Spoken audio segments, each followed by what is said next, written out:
Kevin Zimmerman is filling in for Kellen today, talking Suns with us here for the weekly visit. All right, so we're just going to throw this at you right off the top. Surfing around the old World Wide Web today, came across a story on theringer.com. Did you see it? You know which one I'm talking about? Michael Pena? Yes, it was. Michael Pena, who was trying to make the case or at least ask the question, make the argument, is Devin Booker the best point guard in the NBA right now? What was your reaction when you read that story? My reaction first was just that people are finally noticing, but the numbers do back up. Like, he's gotten better, even though I think we've known at least since maybe last postseason, maybe back in when they were trying to have a point guard that wasn't Isaiah Cannon, that he was a pretty good point guard. But yeah, I think it was a really good article to just kind of express through numbers how, like, he's taken on the volume and he actually is better even compared to last year when Chris Paul was on the floor with him. So I thought it was a really interesting look at it. I mean, it's true. I think there was a moment when I said last postseason, like, wait, why does the offense look better than even when Chris Paul's running it in the Denver series, I believe, and we're just seeing a continuation of that. I think you could make an argument that he's better than a lot of the guys. Like, is he better than Trae Young? But I think there are other players. You still have Steph Curry to deal with. You still have Luka to deal with. You still have Shai Gilgeous-Alexander and Ja Morant when he comes back. There's a lot of really good point guards in this league. Devin Booker is one of the great players in this league that is now playing point guard. So as long as he's not turning it over at a crazy rate and his assist to turnover ratio is in line with what the other best point guards would be, you might even give him an edge because he's going to be better at a lot of the other things than those guys are. He's one of the elite scorers in the league. Defensively, he's gotten a lot better. I don't know how many of those guys are a better clutch shooter than Devin Booker. So there's a lot of good point guards in the league. But right now, I think you can make an argument he's amongst the best. Whether he's the best or not, I think he needs more time. Do you count Jokic as a point guard? I mean, do you count LeBron as a point guard? Because I think when you talk about best point guards now, how we speak about playmaking, it's more manipulating the game, right? Like, well, that would be Durant. Durant is like LeBron, and Durant is like, who did you say? Jokic. A big that you could run an offense through, that could facilitate an offense. Those guys can do that. I think Book, though, has like this pace about him and control where he's messing with defenses. He's setting things up and being like, I'm going to do this to this defense because I know how they're going to play me, and we're going to do this. I think he's better than Kevin Durant at that, and I think that's why if you talk about MVP stuff just looking at the Suns, like, that's why I think Book would be it over KD despite KD's ridiculous, stats this season so far.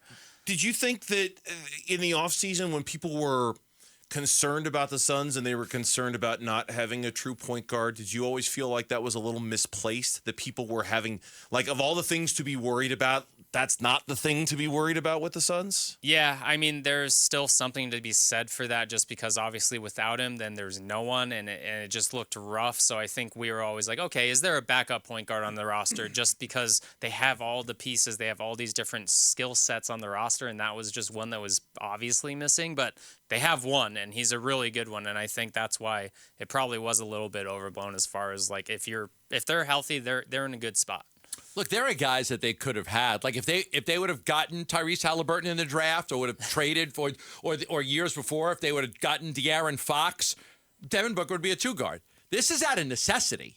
Like, he's playing point guard out of necessity. If they had Halliburton, he's the two guard. Devin's the two guard.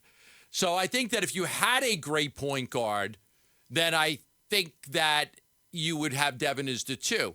Last year, what we saw a lot was Chris was fading.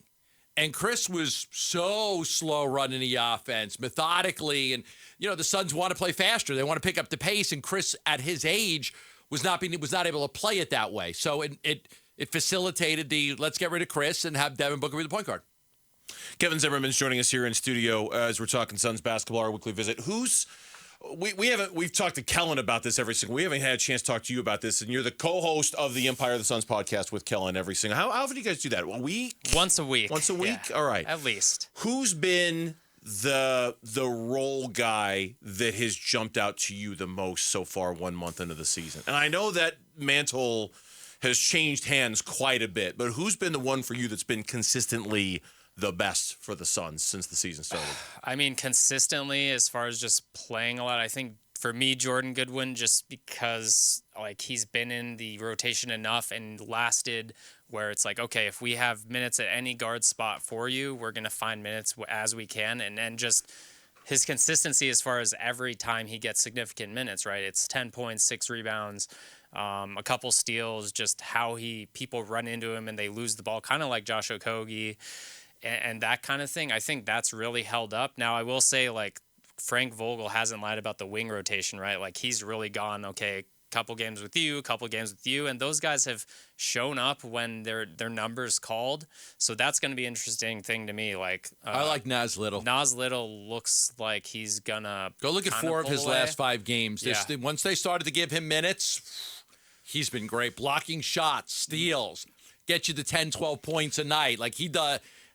Nobody hustles more than he does. I mean, I really like. But to Zim's point, is that going to stick? Is that going to last? Because it seems like it has been like this rotating platter, right? Of who it's going to be. I will say with Nas, it's like he's the most switchable guy, and obviously right now I think it's a personal matter that he's out for, so he might not play tonight or won't play tonight. But just he's the most switchable guy. He's shown reliability in the jump shot. And even just like going back and reading draft stuff about him, he was always just the like energy guy, or like you're not going to question his energy, his effort. And I just think he has a little time to prove that he can do that on a winning team, but he gets paid more money than the minimum for a reason, and that's because of his just athletic profile and motor. And if it does work out, that contract is really, really, really nice for the next few years, right? Like if you're a Suns fan, you almost really like nothing against Keita Bates-Diop, nothing against Utah.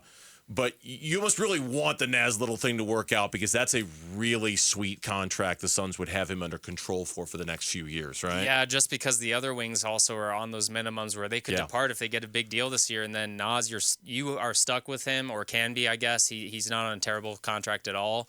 But you want to be stuck with him, right? Because if he proves that he's worth holding on to, then they're in a good spot. That's one rotation player or possibly even 5th starter.